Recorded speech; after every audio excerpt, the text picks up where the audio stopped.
ہمیں یہ پتہ ہے جیسے کہ خبر دی گئی ہے، آپ حضرات یہاں پر عشاء کی نماز سے بیٹھے ہوئے انتظار کر رہے ہیں، اسی لیے ہم بھی آپ کے سامنے کھڑے ہو کر بیان کرنے کو ترجیح دیتے ہیں کہ بہت سارے اس میں سننے کم اور دیکھنے زیادہ آتے ہیں۔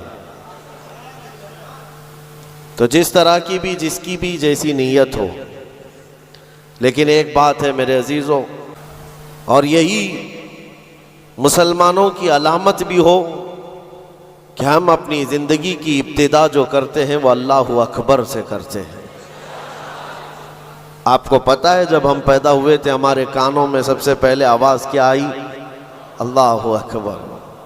کسی بھی مولوی صاحب نے ہمارے کانوں میں آواز دی ہوگی، اذان تو ہر بچے کو دی جاتی ہے، اللہ اکبر سے ہماری زندگی شروع ہوئی ہے۔ اور جب انتقال ہو جائے، جنازہ تیار کر کے لایا جائے، امام کے سامنے رکھا جائے، امام سب سے پہلے ہاتھ باندھتے ہوئے کیا کہتا ہے؟ اللہ اکبر۔ یعنی زندگی ختم بھی ہو گئی ہے، اللہ اکبر۔ ایک بہت بڑا میسج ہے کہ مسلمان جب دنیا میں آیا ہے تو یہ کہتے ہوئے اللہ سب سے بڑا ہے، اور جائے گا بھی تو یہ اعلان کرتے ہوئے کہ اللہ سب سے بڑا ہے۔ ہمارا نیو ایئر یا پھر اس طرح کے سالوں کا استقبال کرنا یا ان کے جانے کا غم منانا، اس کی کوئی اصل نہیں ہے۔ یہ سال کا آخری گھنٹہ ہم تو صرف اس لیے یہاں پر جمع ہیں کہ غیروں نے لوگوں میں ایک عجیب مزاج بنا دیا ہے کہ اس کو سیلیبریٹ کیا جائے گا۔ اور کیسے سیلیبریٹ کیا جائے گا؟ شراب کے نشے میں دھت ہو کر ساحل سمندر اور دیگر علاقوں پر آج پارٹیاں اور وہاں پر نشے کی محفلیں سجائی جاتی ہیں۔ ہم نے یہ سوچا کہ دنیا کی خوشی کرنے کا طریقہ اگر یہ ہے تو ہم سال کے آخری گھنٹے کو رب ذوالجلال کے ذکر میں کیوں نہ منائیں۔ میرے عزیزوں، یقین ہے کہ ابھی آدھا گھنٹے کے بعد کیا ہو رہا ہے؟ 12 بجنے والے ہیں، 12 بجنے والے ہیں، اور 12 سنیوں کے لیے تو خیر کا ہے۔ انشاءاللہ العزیز اس 12 کے بعد آنے والا جو سال ہوگا کفار و مشرکین کے 12 ضرور بجائے۔ قرآن پاک کی مشہور سورہ ہے سورہ والضحیٰ۔ رب تبارک و تعالیٰ قسم یاد فرما رہا ہے، اس چاشت کے وقت کی قسم جو محبوب کے چہرے کی طرح چمکتا ہے، واللیل اذا سجا، اس رات کی سیاہی کی قسم جو محبوب کی زلفوں کی طرح ہے، ما ودعک ربک وما قلا، محبوب آپ کے رب نے نہ آپ کو چھوڑا ہے اور نہ کچھ کم کیا ہے، وللآخرۃ خیر لک من الاولی، اے محبوب آپ کی ہر آنے والی گھڑی پچھلی گھڑی سے بہتر ہے۔ جب یہ وعدہ کس کا ہے؟ رب ذوالجلال کا۔ حضور کی ہر آنے والی گھڑی پچھلی گھڑی سے بہتر ہے، تو امت کی بھی ہر آنے والی گھڑی پچھلی گھڑی سے بہتر ہوگی۔ ہم آنے والے سال کا استقبال اسی اعتبار سے کریں گے کہ رب تعالیٰ کا وعدہ ہے کہ ہر آنے والی گھڑی بہتر ہوگی۔ میں گفتگو کی طرف آگے بڑھتا ہوں، لیکن اس سے پہلے آپ کو میں بتاؤں، ایسے ڈر کے ماحول میں، ایسے سراسیمگی کے وقت میں، جہاں لوگ چھوٹی سی افواہ پر بھی گھروں پر دب کے بیٹھے ہوئے ہیں، آج مسلمانوں میں خاص طور پر اتنا ڈرایا گیا ہے کہ لوگ سفر کرنا بھی چھوڑ رہے ہیں۔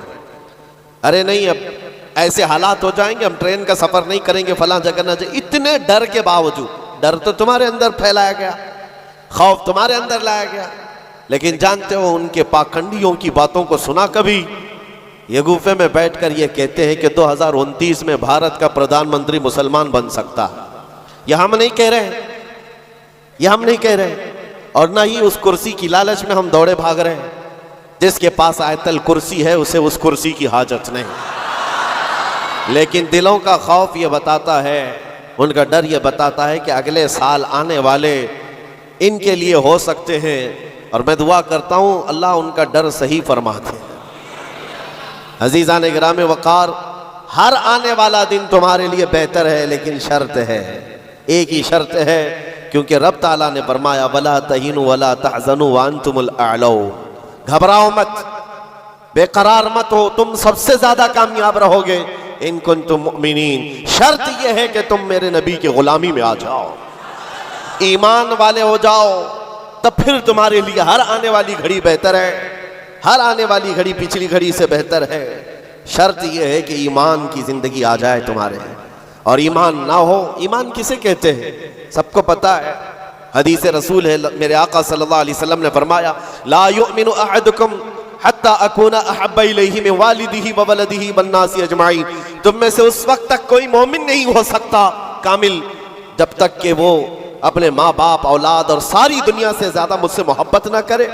دوسری حدیث ہے لا یؤمن احدکم حتی یکون ہواہ تبعا لما جئت بہ، حضور پاک صلی اللہ علیہ وسلم فرماتے ہیں تم میں سے اس وقت تک کوئی کامل مومن نہیں ہو سکتا جب تک کہ وہ اپنی خواہشات کو میری مرضی کے مطابق نہ بنائے، حضور کی مرضی کے مطابق جب تک تم اپنی خواہشات نہیں بناؤ گے مومن نہیں ہو سکتے، اور مومن کامل نہیں ہوگے تو پھر مدد بھی نہیں ہے۔ میں اس مومن کی بات کر رہا ہوں جس کو قرآن کہتا ہے کبھی قد افلح المؤمنون، ایمان والے کامیاب ہو چکے۔ کون سے ایمان والے؟ ایمان کی شرط اول ہے حضور کے لیے بے انتہا محبت کرنا، شرط اول ہے۔ اب آئیے ہم آج کی اس رات میں تذکرہ ان لوگوں کا کریں جن کا ذکر ہمارے ایمان کی جلا کا سبب ہے، وہ دیوان گانے عشق رسول جنہوں نے اپنی زندگیاں حضور کے قدموں میں نچھاور کر دی۔ میں نے آج یہ سوچا کہ ان کی بارگاہوں میں خراج عقیدت پیش کرتے ہوئے جوانوں کے لیے مثال رکھو۔ آج کے نوجوان آئیڈیل کس کو سمجھیں گے؟ میرے عزیزو، دنیا آج بڑی بڑی اسکرینیں لگا کر مجرا کرنے والے ظالموں کے ناچ کو دیکھ رہی ہوگی، سٹنٹ کرنے والے ان کے سامنے ہیرو بن جاتے ہیں۔ میں آج آپ کو ان جیالوں کی بات رکھنا چاہتا ہوں جو حقیقت میں ہیرو ہیں، جو پوری دنیا کے لیے ہیرو ہیں۔ اس بطل جلیل کا ایک نام کافی ہے، خالد بن ولید۔ اس کی مثال دنیا لانے سے قاصر ہے۔ میرے عزیزوں، میری پوری گفتگو کا خلاصہ صرف اتنی بات پر ہوگا جو بریلی کے امام نے پکار کر کہا تھا، پھر کے گلی گلی تباہ، ٹھوکریں سب کی کھائی کیوں، دل کو جو عقل دے خدا تیری گلی سے جائے کیوں۔ آج جو گلی گلی گھوم رہے ہیں ان تک بھی پیغام پہنچاؤ، پھر کے گلی گلی تباہ، ٹھوکریں سب کی کھائے کیوں۔ آ جاؤ اس دربار میں، اس دربار کا جو سگ بھی ہو جاتا ہے، کتا بھی ہوتا ہے، وہ اپنے وقت کا مجدد بن کر کے یہ نعرہ لگاتا ہے، یہ نعرہ لگاتا ہے، اس گلی کا گدھا ہوں میں جس میں مانگتے تاجدار پھرتے ہیں، اس گلی کا گدھا ہوں میں جس میں مانگتے تاجدار پھرتے ہیں۔ خسروی اچھی لگی نہ سروری اچھی لگی، ہم فقیروں کو مدینے کی گلی اچھی لگی۔ حضور تاج الشریعہ بدر الطریقہ فرماتے ہیں بلہوس سن سیم و زر کی بندگی اچھی نہیں، ان کے در کی بھیک اچھی سروری اچھی نہیں۔ جو پیا کو بھائے اختر وہ سہانا راگ ہے، یہ تاج الشریعہ فرماتے ہیں جو پیا کو بھائے اختر وہ سہانا راگ ہے۔ کیا مطلب ہے؟ جو مصطفیٰ کو پسند آئے وہی اصل راگ ہے، وہی بات اچھی ہے۔ جو پیا کو بھائے اختر وہ سہانا راگ ہے، جس سے ناخوش ہو پیا وہ راگنی اچھی نہیں، جس سے ناخوش ہو پیا وہ راگنی اچھی نہیں۔ پیا حضور کے بارگاہ میں استعارتن کہا گیا ہے، حضور کو جو چیز ناپسند ہے وہ ہمارے لیے اچھی ہے ہی نہیں۔ یہی تو بریلی کا مزاج ہے۔ کہتے ہیں نا تاج الشریعہ رحمت اللہ تعالی علیہ کہ نبی سے ہو جو بیگانہ اسے دل سے جدا کر دے، پدر مادر برادر جان و مال ان پر فدا کر دے۔ یہ سارے اشعار کا لب لباب خلاصہ کیا ہے؟ اس کا خلاصہ یہی ہے جو صحابہ کا نعرہ تھا، ہونا یہ پھول تو بلبل کا ترنم بھی نہ ہو، چمن دہر میں کلیوں کا تبسم بھی نہ ہو، ہونا یہ ساقی تو میں بھی نہ ہو خم بھی نہ ہو، بزم توحید دنیا میں نہ ہو تم بھی نہ ہو، خیمہ افلاک کا استادہ اسی نام سے ہے، نبض ہستی تپش آمادہ اسی نام سے ہے، دشت میں دامن کوہسار میں میدان میں ہے، بحر میں موج کی آغوش میں طوفان میں ہے، چین کے شہر مراکش کے بیابان میں ہے، وہی نام پوشیدہ ہر مسلمان کے ایمان میں ہے۔ اور وہ جو نہ ہو تو اور وہ جو نہ تھے تو۔ یہ سارے اشعار کے بعد اب آؤ میں گفتگو کو آگے بڑھاتا ہوں، اسی بات پر توجہ رکھنا، پھر کے گلی گلی تباہ، ٹھوکریں سب کی اگر کسی کو ٹھوکر لگی ہے تو وہ دل پر ہاتھ رکھ کر آ جائے آج میں ان جیالوں کی طرف چلتا ہوں۔ یمن کا ایک قبیلہ بنو اسد ایک قبیلہ ہے جس میں رہنے والے ایک شخص ہے حارثہ اور ان کی بیوی، چھوٹا سا ایک کنبہ، چھوٹا سا ایک خاندان، 3 بچے تھے۔ حارثہ اور ان کی بیوی اور 3 بچے، یہ یمن کا رہنے والا ایک قبیلہ ہے۔ عورت اپنے 3 بچوں کو لے کر میکے جا رہی تھی اور بڑا بیٹا جو اس وقت عمر کا 8 سال کا تھا، زید نام تھا، قافلے پر اچانک ڈاکوؤں کا حملہ ہوا اور مال لوٹ لیا گیا، اور ساتھ ہی ڈاکوؤں نے یہ زید نامی چھوٹے سے بچے کو، 8 سال کے بچے کو بھی گرفتار کر لیا۔ ایک ماں کا کلیجہ دہل گیا کہ میرے 8 سالہ بچے کو مجھ سے چھینا گیا، باقی 2 بچے تو ساتھ تھے۔ ماں کی کیفیت ایسی تھی کہ پہاڑوں پر چڑھ جاتی، چیختی تھی، اور عربی میں جو اشعار کہتی تھی، اللہ اکبر، آج بھی موجود ہے۔ یمن کی رہنے والی یہ خاتون پہاڑوں پر جا کر پکارتی تھی کہ کوئی میرے زید کو دیکھا ہے تو مجھے بتا دے، اور جب خبر باپ کو آ کر لگی، باپ جان نچھاور کرتا تھا اپنے بیٹے زید پر۔ باپ کی ایسی کیفیت کہ کھانا چھوڑ دیا اور مزاج میں تبدیلی ایسی آ گئی کہ لوگوں سے ملنا تک چھوڑ دیا اپنے بیٹے کی جدائی کے غم میں۔ یمن والے کہتے تھے کہ حارثہ کا بیٹا جو گم ہوا یوسف گم گشتہ ہے، یعنی ایک دوسرا یوسف ہے، جیسے حضرت یعقوب علیہ السلام کے بیٹے یوسف کی علیہ السلام کی دوری ہوئی تھی تو آپ نے غم کیا تھا، حارثہ نے اپنے بیٹے زید کی جدائی میں بہت رویا۔ اور وہ اشعار جو عربی میں لکھے جاتے تھے، یمن میں جب وہ اشعار پڑھتے تو اپنے جو دشمن ہوتے وہ بھی رو پڑتے تھے۔ باپ کی جدائی کے غم کے اشعار لوگوں کو رلاتے تھے۔ زمانہ گزر گیا، اب ڈاکوؤں نے اس زید کا کیا کیا تھا، کچھ سال اپنے پاس رکھا اور عکاظ کے میلے میں، مکہ کے قریب ایک میلہ لگتا تھا، اور اس میلے میں لا کر زید کو غلام بنا کر بیچ دیا۔ جب بیچا تو یہ زید غلام بن کر کے کس کے حوالے آیا؟ خدیجہ بنت خویلد، ام المومنین حضرت خدیجہ رضی اللہ تعالیٰ عنہا کے گھر، حضرت حکیم بن حزام کے ذریعے سے۔ جب یہ غلام حضرت خدیجہ کے گھر آیا تو اس وقت 15-16 سال کی عمر تھی۔ پہلی نظر مصطفیٰ کریم کی پڑی تھی۔ رسول رحمت صلی اللہ تعالیٰ علیہ وسلم نے حضرت خدیجہ کے گھر اس نوجوان کو دیکھا، ادب میں کامل تھا، گفتگو کے سلیقے اچھے تھے، لوگوں سے ملاقات کے طور طریقے بتاتے، بڑا خاندانی آدمی۔ جب یہ پہلی نظر میرے مصطفیٰ کریم صلی اللہ علیہ وسلم کی پڑی تو ام المومنین خدیجہ سے کہا، میرے آقا نے اگر آپ بہتر سمجھیں تو یہ غلام میرے حوالے کر دیں۔ کیا قسمت ہے جس کو خود رسول اللہ خرید لیا، زید کو خرید لیا، بلکہ تحفتاً حضور کو دے دیا گیا۔ غلامی کا دور ہے۔ زید یہی وہ حارثہ کے بیٹے ہیں، نبی مکرم صلی اللہ تعالیٰ علیہ وسلم کے حوالے آ گئے، دن رات مصطفیٰ کریم کے ساتھ گزر رہے ہیں۔ تربیت بھی کسی نے؟ سرور انبیاء نے کی، اور نوجوان کے طور طریقے ایسے۔ میرے عزیزو، آپ کو پتہ ہے یہ وہ زید ہے جس کے بارے میں آپ کو بتاؤں۔ حضور پاک صلی اللہ تعالیٰ علیہ وسلم کے چند دنوں کے بعد مکہ میں مشہور ہو گئے، محمد صلی اللہ تعالیٰ علیہ وسلم کا اگر کوئی محبوب ہے تو وہ زید ہے۔ حضرت ابو بکر صدیق رضی اللہ تعالیٰ عنہ بھی اس بارے میں فرماتے کہ زید کو جو قرابت تھی اس پر مجھے رشک تھا حضور اکرم صلی اللہ علیہ وسلم کا۔ اب زمانہ بیتتا گیا، زید کے گھر چھوٹے، خاندان چھوٹا، ماں چھوٹی، باپ چھوٹے، غلامی کا دور چل رہا ہے۔ ایک بار حج کے لیے ایک قبیلہ یمن سے آیا ہوا تھا، اور یمن والے حج کرنے کے بعد وہ اشعار سنا رہے تھے جو حارثہ زید کے باپ نے لکھے تھے اشعار، اور رلا رہے تھے۔ وہاں جب یہ قبیلہ یمن کے وہ اشعار پڑھ کر کے سنا رہا تھا، یہی زید وہاں سے گزر رہے تھے۔ یمن والوں نے دیکھا، پہلی نظر میں پہچان لیا، یہ وہ زید ہے جس کا باپ پورے یمن کو رلاتا ہے اس کی جدائی میں۔ یہ مکہ حرم کعبہ کے پاس کیا کر رہا ہے؟ لوگوں سے پوچھا کون ہے، لوگوں سے پوچھ کر کے زید کو بلایا گیا، پوچھا تمہارا نام؟ کا زید، باپ کا نام حارثہ۔ لوگوں نے کہا تجھے پتہ بھی ہے تیری ماں کا کیا حال ہے، تیرے باپ کا کیا حال ہے؟ تیری ماں روز پہاڑوں پر چڑھ جاتی ہے، آسمان کو پکارتی ہے کہ آسمان بتا میرا زید زندہ ہے تو میں جینے کی تمنا رکھوں۔ باپ تیرا اشعار لکھ کر کے یمن کو رلاتا ہے۔ زید نے کہا کہ ہو سکتا ہے لیکن جاؤ اگر میرے ماں باپ اس غم میں روتے ہیں تو ان کو میرا سلام کہنا اور یوں کہنا کہ انہیں گم گشتہ اونٹ کی طرح مجھے تلاش نہ کرے، اس لیے کہ ان کا زید ان کی گود سے کئی بہتر گود میں ہے۔ یمن والوں کو یہ جواب دے کر بھیج دیا، گم شدہ کوئی بچہ اپنے ماں باپ کی خبر پالے تو کیا ہونا چاہیے، لیکن یہاں کیفیت بدلی ہوئی ہے، یہاں کیفیت بدلی ہوئی ہے۔ حضور پاک صلی اللہ تعالیٰ علیہ وسلم کی اس غلامی میں دن رات گزرتے رہے، شب و روز گزرتے رہے۔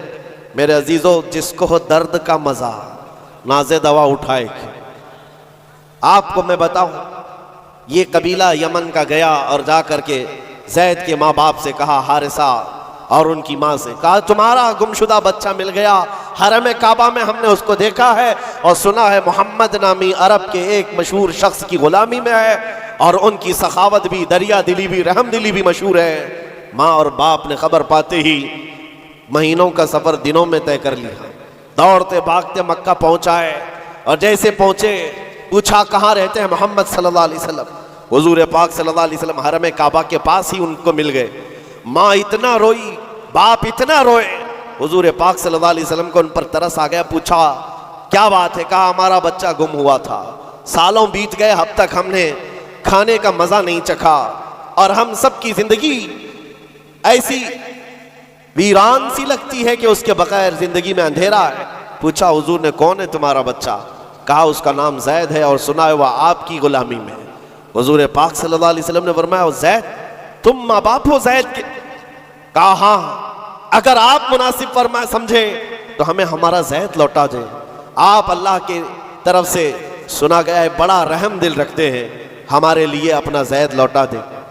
حضور پاک صلی اللہ علیہ وسلم نے کہا میں کسی کے باپ اور کسی کی ماں سے اس کے بچے کو الگ نہیں کرنا چاہتا، لیکن پھر بھی یہ فیصلہ میں زید کے اوپر چھوڑتا ہوں، وہ چاہے تو مجھ سے آزادی لے لے، بغیر کسی رقم کے، بغیر کسی فدیے کے غلامی سے آزاد کرتا ہوں اور تم اسے لے جاؤ، اور اگر نہیں تو پھر اس کی مرضی جو ہو اس پر عمل کیا جائے۔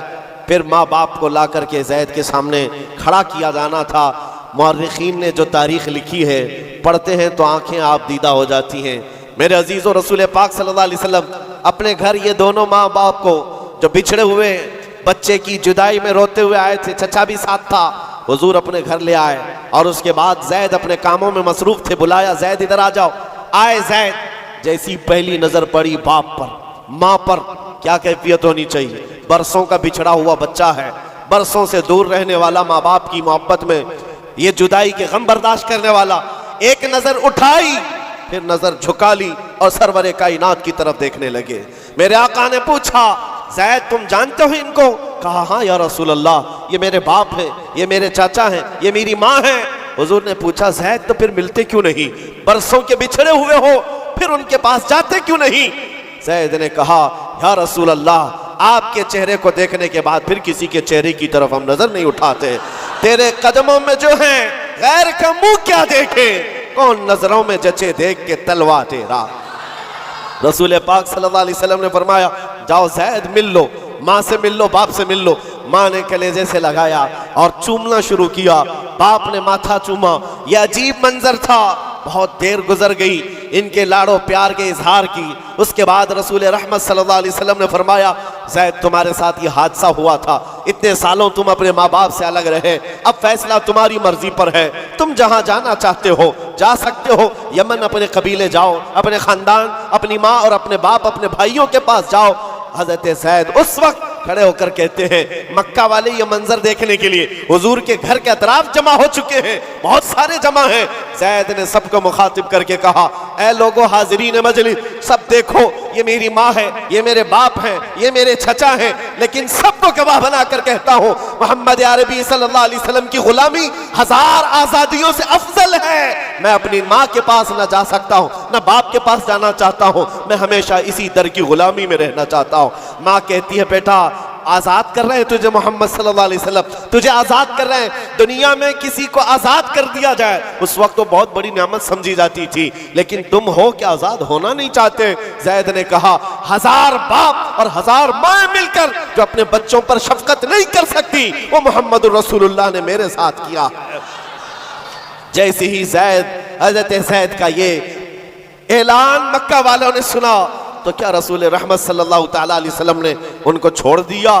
آتا ہے فقیروں پہ انہیں پیار کچھ ایسا، خود بھیک دیں اور خود کہیں منگتے کا بھلا ہو۔ حضور رحمت صلی اللہ تعالیٰ علیہ وسلم، رحمت عالم صلی اللہ علیہ وسلم زید کا ہاتھ پکڑ کر کے لے جاتے، کہاں لے کر کے آئے؟ حرم کعبہ کے پاس آئے، پورے مکہ والوں کو مخاطب کر کے کہا، اے مکہ والوں گواہ رہنا، میں نے زید کو غلامی سے آزاد کیا اور آج کے بعد سے یہ میرا وارث ہے اور میں اس کا وارث۔ مکہ میں یہ بات مشہور ہو گئی، کیا؟ زید کو زید بن حارثہ کم کہا جاتا تھا، زید بن محمد الرسول اللہ کہا جاتا تھا، محمد الرسول اللہ کا بیٹا زید۔ میرے عزیزو، جو اس دربار میں آیا ہے، ظاہر سی بات ہے یہ وہ مزہ ہے جس کو چکھنے کے بعد ہی بریلی کے امام نے کہا تھا، پھر کے گلی گلی تباہ، ٹھوکریں سب کی کھائی کیوں، دل کو جو عقل دے خدا تیری گلی سے جائے۔ حضور پاک کے دربار کا لطف جس نے اٹھا لیا ہے، پھر وہ کسی اور دربار کی طرف منہ بھی نہیں کرتا۔ حضور اکرم صلی اللہ تعالیٰ علیہ وسلم کی بارگاہ کی لذت جسے حاصل ہے، وہ آج کے ہیپی نیو ایئر کے جلسوں میں یا وہاں کے تماشوں میں شرکت کرے گا؟ ہرگز نہیں ہو سکتا، ہرگز نہیں۔ وہ آنکھ ان تماشاؤں کو نہیں دیکھ سکتی جو جلوہ رسول دیکھنے کے لیے بیتاب ہے۔ آج کی رات میرے عزیزو یہ لکھا جائے گا، تمہارے نامہ اعمال میں تو یہ لکھا ہی جا رہا ہے، دنیا کے جو حالات ابھی چل رہے ہیں وہ بھی لکھا جا رہا ہوگا کہ لوگ سال کا آخر حصہ کس طرح سے گزارتے ہیں، نئے سال کی ابتدا اور اس کا استقبال کس طرح کرتے ہیں۔ دنیا والے عیش میں دھت ہو کر، نشے میں دھت ہو کر کے کرتے ہیں، مگر مسلمان نبی پاک کے قدموں میں ہی کامیابی سمجھتا ہے۔ آؤ حضور رحمت عالم صلی اللہ تعالیٰ علیہ وسلم کے اس دربار کی لذت میں دینا چاہتا ہوں، اسی لیے اس بات پر میں بار بار توجہ دے رہا ہوں، پھر کے گلی گلی تباہ، ٹھوکریں سب کی کھائی کیوں۔ کب تک ٹھوکریں کھاؤ گے اے نوجوانوں؟ کب تک اس کی گلی میں، اس کی گلی میں کہاں کہاں مانگو گے، کہاں کہاں کس سے بات کرو گے؟ ایک گلی کی طرف آ جاؤ جو ہر گلی سے آزاد کرتی ہے۔ دوسروں کے منگتا بننے سے بہتر ہے آمینہ کے لال کے منگتا بن جائے۔ اس نبی پاک کی غلامی جو ہزار آزادیوں سے افضل ہے، سیدنا بلال حبشی رضی اللہ تعالیٰ، وہ جانثار رسول، دامن رسول میں جیسی آ گیا۔ جانتے ہو حضرت بلال حبشی رضی اللہ تعالیٰ نے کئی سالوں تک زخم اٹھائے، اور بچہ بچہ ان کے متعلق جانتا ہے، مکہ کی گلیوں میں ان کے پیروں میں رسی باندھ کر اوباش لوگوں کے ہاتھ میں دیا جاتا، اور وہ بدماش لڑکے آپ کو مکہ کی گلیوں میں رسی میں پاؤں میں رسی باندھ کر کھینچا کرتے تھے۔ ان کی جسم پر، ان کی پیٹھ پر گرم سل رکھا جانا، دہکتے ہوئے انگاروں میں ان کو سلایا جانا، یہ سب روایتیں پتہ ہے آپ بلال حبشی کو۔ لیکن جو میں بات کہنے جا رہا ہوں، زمانہ بیت گیا، آپ تو حضور پاک کی غلامی میں آئے، اور حضور پاک صلی اللہ علیہ وسلم کی وفات کے بعد صدیق اکبر کا زمانہ آیا، حضرت عمر کا زمانہ۔ میرے عزیزو، آپ کو ایک بات بتاؤں، جب مجلس امیر المومنین حضرت عمر فاروق رضی اللہ تعالیٰ عنہ میں حضرت بلال حاضر ہوتے، بلال ان کی کیفیت کیا تھی؟ وہ بھی مکہ کے ایک غلام تھے، حبشی غلام۔ حبشی غلام اس وقت مکہ میں حقارت سے دیکھتے تھے لوگ، کالے رنگ کا ہوتا ہے، چوڑی ناک کا ہوتا ہے، لیکن سیدنا بلال حبشی کی بات یہ ہے، امیر المومنین عمر ابن خطاب، جس کے رعب و دبدبے کا حال یہ ہے قیصر و کسریٰ کی فوجیں تھر تھر کانپتی ہو، وہ امیر المومنین جس کے بو سے، جس کی صرف اور صرف ہوا سے، جس کی خوشبو سے شیطان راستہ بدل لیتا ہو، جب بلال حبشی ان کی محفل میں آتے تو کیا کہہ کر پکارتے جانتے ہو؟ یا سیدنا بلال، یا سیدنا بلال، اے ہمارے آقا بلال آئیے، اے ہمارے آقا بلال آئیے۔ حضرت بلال کہتے، حضور یہ آپ کی زبان سے اچھا نہیں لگتا، میں غلام ہوں، مجھے غلام کہہ کر پکارے، آپ سیدنا کہتے۔ کون کہہ رہا ہے سیدنا؟ عمر ابن خطاب۔ کس کو کہہ رہے؟ بلال حبشی کو۔ سیدنا بلال آئیے۔ حضرت بلال جب کہتے امیر المومنین آپ یہ نہ کہیں سیدنا، مجھ کو غلام کہہ کر پکارے، حضرت عمر کیا کہتے تھے؟ آئیے آپ کو میں بتاؤں کیوں سیدنا بلال کہہ کر پکارتا ہوں۔ آپ اپنا جبہ اٹھائیں، جب وہ جبہ اٹھاتے ان کی پیٹھ پر جو داغے ہوئے نشان تھے، حضرت عمر اس کو بوسہ لیتے تھے اور چومتے تھے اور کہتے اے بلال، جو رسول اللہ کی محبت میں زخم تم نے کھائے وہ زخم ہم نے نہیں کھائے ہیں، جس کو ہو درد کا مزہ ناز دوا اٹھائے کیوں۔ عزیزان گرامی وقار، مقام و مرتبے میں وہی بلند تھا جو دربار رسالت معاب کا اور اس گلی کا